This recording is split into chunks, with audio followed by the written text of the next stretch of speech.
கர்த்தருடைய மகா பரிசுத்த நாமம் ஸ்தோத்திரிக்கப்படுவதாக.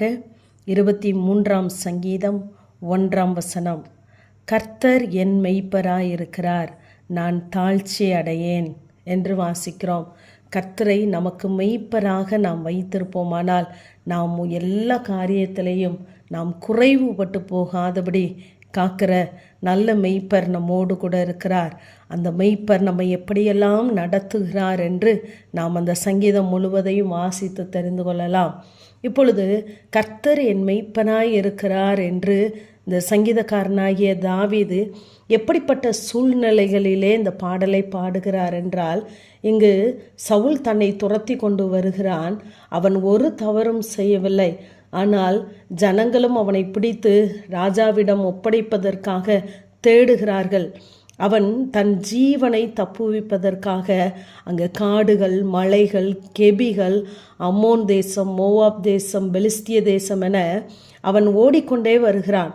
இப்பொழுது ஓடிக்கொண்டே வரும்பொழுது அவன் அங்கு யூதேயா வனாந்தரத்திலே வந்து நிற்கிறான். இந்த யூதேயா வனாந்தரம் என்பது மிகவும் உஷ்ணமான வறட்சியான பகுதி, சூறாவளி நிறைந்தது, அங்கு பள்ளத்தாக்குகள் நிறைந்து காணப்படுகிற அந்த வனாந்தரம்.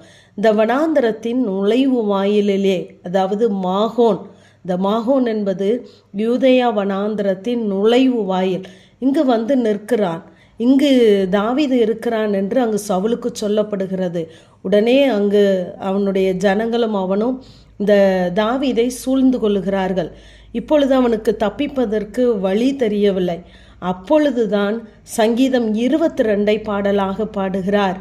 என் தேவனே, என் தேவனே, ஏன் என்னை கைவிட்டீர் என்று தனக்கு தப்பிப்பதற்கு அங்கு ஒரு வழியும் தெரியவில்லை. தன்னுடைய கடைசி சூழ்நிலையிலே தேவனை நோக்கி அவர் பாடுகிறார்.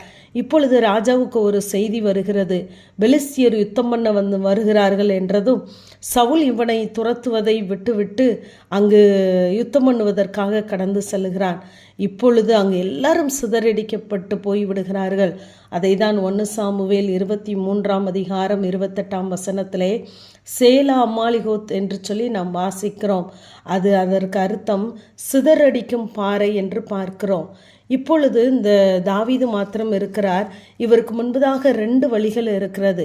ஒன்று ராஜா வந்து போன வழி, இன்னொன்று இவருக்கு முன்பாக வனாந்தரம் இருக்கிறது.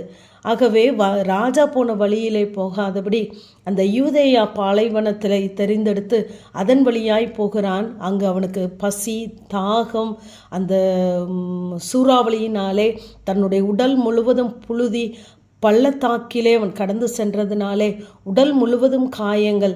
இப்படிப்பட்ட நிலையிலே அங்கு ஒரு குளிர்ச்சியான காற்றை அவன் பார்க்கிறான், காற்றை உணர்கிறான்.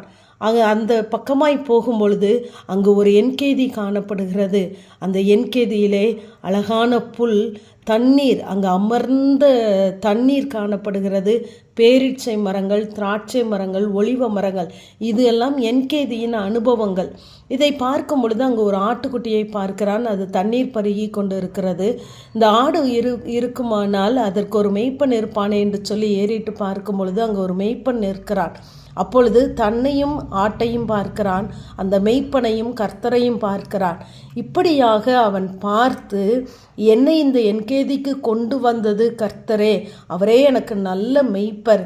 இந்த ஆட்டை கொண்டு வந்து தண்ணீரண்டையில் நடத்துவாரானால் ஒரு மெய்ப்பன், என்னை திசை தெரியாத வனாந்தரத்திலே இந்த என்கேதிக்கு நேராய் தேவன் என்னை கொண்டு வந்தார் என்று சொல்லிதான் இந்த 23ஆம் சங்கீதத்தை பாடலாக பாடுகிறார். அன்பான தெய்வ ஜனமே, எல்லாருடைய வாழ்க்கையிலும் வனாந்தரம் உண்டு. இந்த 22ஆம் சங்கீதம் இருக்குமானால் நிச்சயமாகவே நம் ஒவ்வொருவருக்கும் 23ஆம் சங்கீதம் உண்டு. மாகோனின் வனாந்தரத்தில் ஆரம்பித்தாலும் நம்முடைய முடிவு என்கேதியாக இருக்கட்டும். கர்த்தர் அப்படியே உங்களை நடத்துவாராக. ஆமேன். ஜெபம். பிதாவாகிய தேவனே, குமாரனாகிய இயேசு கிறிஸ்துவின் நாமத்தின் மூலமாய் உடைய சன்னிதானத்தில் வருகிறேன். கர்த்தர் என் மெய்ப்பராய் இருக்கிறார் என்ற வேத வார்த்தையின்படி கர்த்தர் எங்களை ஒவ்வொரு நாளும் புல்லுள்ள இடங்களிலே அமர்ந்த தண்ணீர் அண்டையிலே நடத்துவீராக.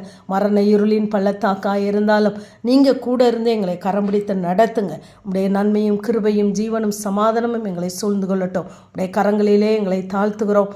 நல்ல மெய்ப்பர் பாதுகாத்து கொள்ளுங்க. இயேசுவின் மூலம் ஜெபங்களும் எங்கள் நல்ல பிதாவே, ஆமென்.